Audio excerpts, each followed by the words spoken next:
Before words existed, mountains already knew how to pray. Out of a white ocean of cloud, a single peak rises like the spine of the earth, blue-edged by dawn. Wind combs the frost into glittering furrows. The air is so thin that even silence seems to gasp. A narrow trail cuts upward through the cold, a thought inscribed on stone. Every step here is temporary, only the stillness remains. Footfalls shatter tiny stars of ice.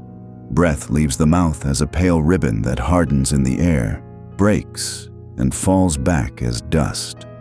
The mountain receives it without comment. A prayer wheel turns in the wind, slower than memory.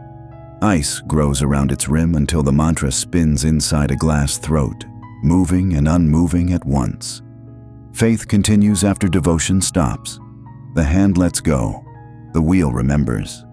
Clinging to a ledge, an old hermit's hut leans over the abyss. Icicles hang from the roof like glass organs. Bowls sit where hands placed them long ago, their rims furred with rhyme, their hollows filled with sky. Where prayers went unanswered, silence built its own monastery. Flags that once fluttered now stand rigid, color drained to winter's pale ghosts. A knot of red cloth refuses to bend until warmed between two shaking palms, then freezes at once. Wish sealed in ice. Sound attempts to begin and cannot finish. A conch horn empties the chest and gives back only a brittle echo that shatters mid-air. A bell hangs, clapper locked. A question without a verb. Along the cliff, mantras chiseled into rock glow briefly beneath hoarfrost, before the wind erases each letter and writes it again. The mountain edits every sentence. Each breath pressed against the stone leaves a black oval rimmed with white lace, a constellation drawn by hands that found no sky. Night rises instead of falling. The stars pour over the ridge like crushed salt. The cloud ocean below gleams with the trapped light of cities that do not know this altitude exists. Names whispered here become jewelry for the air, small halos of crystals that cling to scarves and lashes and will not drop. Tears do not fall. Grief must be carried. Inside a cave shrine, butter lamps fossilize into amber stones. A wick flares blue, then green, then subsides to a red eye. Smoke tries to spiral and flattens in the cold. Prayer becomes endurance, not fire. Beneath the ice, a cascade preserves a moving sentence. Bubbles rise like thoughts and stop halfway. Punctuation without a word. Meaning lives under the surface, audible but unreachable. At dawn, the ridge thins to a blade. The last camp is a dot beside a frozen waterfall. Heartbeat and wind dissolve into a single note as the body climbs from breath to intention and from intention to something without name. Snow pours from a cornice, suspended galaxies of light. The summit appears, first as outline, then as fact. Here the sun bleaches color until only silhouettes remain, including God. Gloves off, palms up, lifelines feather with frost. Fate engraves itself when ink can no longer flow.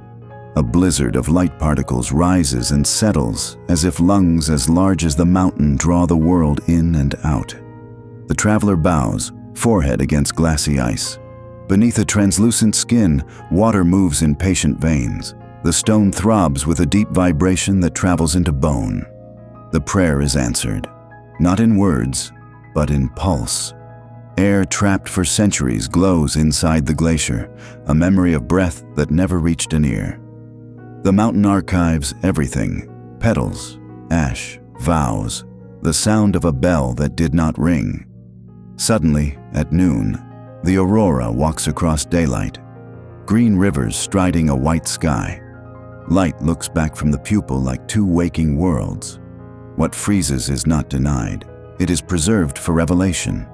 When the mountain answers at last, it uses light instead of sound. Twilight curls across the ridges. Frost fields begin to shine with their own blue. Frozen flags whisper without moving. In the heart of the ice, a small spark flickers like microscopic lightning, beating in time with the one inside the chest. Breath returns as language. Exhale becomes luminous script, letters forming in air and turning slowly, readable to anyone who knows how to listen with their eyes. Thin melt runs down the stupas in golden threads that refreeze mid-flight, each droplet refracting aurora into mandalas that hang and dissolve. Warmth returns carefully, like forgiveness. Lamps imprisoned in crystal shells begin to burn within their prisons. Heat haze wavers inside the ice, and winter accepts the contradiction. Beneath the glacier, lines of light travel along ancient fractures, converging into the shape of a handprint miles wide. The mountain remembers who first touched it. Every stalled voice resumes its orbit. Prayer wheels bound in glass begin to turn again. Ice cracks open like seed coats and releases clouds of luminous vapor that drift toward the horizon the way souls might. Water writes what wind once erased. Melt streaks carve calligraphy down blue walls, and their reflections on the ceiling assemble into kneeling shapes. Ravens cut circles above the summit and scatter rainbow dust. Even wings become instruments of remembrance. The answer, when it comes, includes everything. The river in the valley flashing silver, the forest steaming, the villages far below that never knew the clouds had a roof. The last unlit lamp wakes, carvings weep. Flags soften into color, saffron, turquoise, crimson, waving like the world learning to breathe again. A single flake lands on a palm and liquefies into a bead of light that sinks along veins, as if faith entered the bloodstream. Devotion converges, and distance collapses. Now the pilgrims turn downward. Endings begin as movement toward warmth. Beneath their boots, the snow keeps faint glowing veins where frost once lay. They walk on the handwriting of their answered prayers. A hand touches stone, and the frost becomes mirror. For a second, the worshipper's face and the god's face share an outline, and neither wins. From the valley, a spiral of wind rises, lifting fragments of thawed flags back toward the summit, the return of color to its origin. Children at lower altitude chase drifting pages of frozen petitions that have finally learned to fall. Laughter takes up where liturgy paused. Copper bowls hold the sky again. Ripples widen into rings of light when a finger touches their surface. The village receives the climbers not with worship, but with recognition. Incense and mist braid in the lanes. Bells ring as if they had been practicing in their sleep. Heat gives memory a second voice. Steam from a cup rises like the same frozen words now released and forgiven. Parchment circles painted with glacier water dry into tiny mirrors. Scriptures evolve into reflections. Evening gathers. The mountain's crown glows faintly behind the roofs. Elders tell the story of prayers that froze before they were heard, and children lean into the light shimmering above the ridge as if it were a lantern held by the sky. Every legend begins as weather. Night fills the valley with a gentle aurora echo, a quiet correspondence between ground and firmament. Lamps answer by pulsing once in time with a shimmer. Sound, returning at last, completes the circle.